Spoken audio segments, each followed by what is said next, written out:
뭐 얘기 나서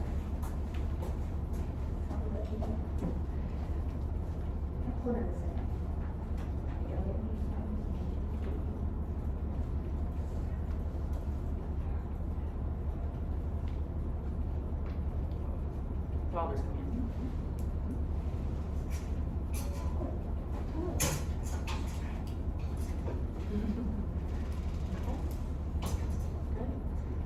Okay. Just a quick disclaimer, Ryan is alive and well, even if he's not here today. I know it's bad timing. Anyway, when I first met Ryan Ziegler, I just thought he was just a random football player from Galveston, Texas. Little did I know we would become best, he'd be one of my best and closest friends. Thank you for gathering here to celebrate the life of Ryan Lee Ziegler.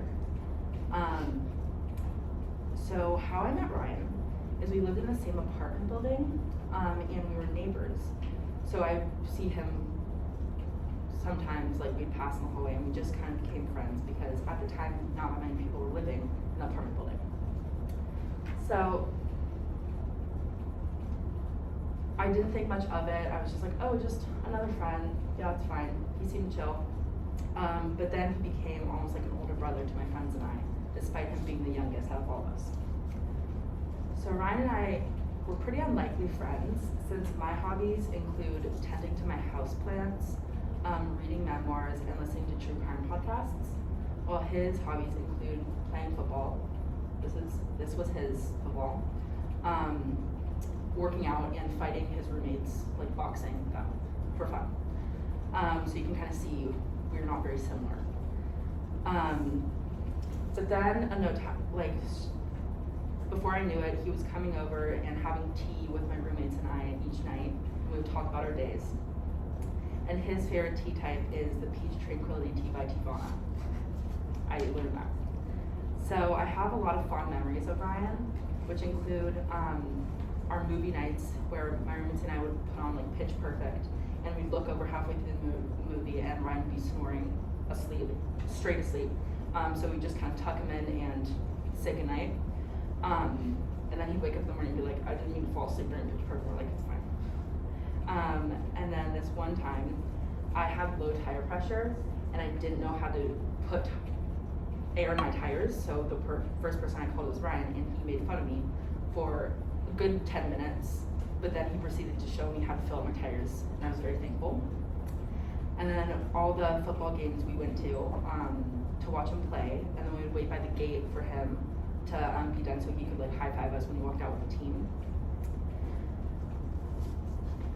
He has a lot of infamous sayings that I will always remember, such as, I just work here cuz, who cheese, I am distraughted, and how he didn't realize the difference between the word character and caricature. He thinks they're the same word. He thought they were the same word. They're not. And then also how he would always start his stories with, see, what had happened was, Ryan has always been a comforting presence, because he would, when we were out, my friends and I would be kind of creeped out by a man, and he would stare them down and kind of like give them a death glare. Or even if he was just, he'd come over after I had a bad day and make me laugh. He was always there for me, like the time I mentioned with the tire pressure, and this one time I had to go to a field trip for my astronomy class, and it was 7 hours long, and I had to ride the bus, and I didn't want to be alone, so he came with me, even though he'd probably do 100 different things and go to a field trip about astronomy. I just really appreciate that. And in conclusion, to kind of wrap it up, even though Ryan's gone, he will always be considered one of my best and closest friends. And I will always cherish the memories we had shared together. And I will always think of him when I see someone wearing blue Crocs, or someone with their hair in their eyes who can't even see. Or if I hear the song Smoking Out the Window by Bruno Mars. I will smile and remember Ryan Ziegler and all the times we were besties. So instead of being sad today, let's just, sad that he's not here, let's think of the memories we all shared with him and be thankful. Thank you.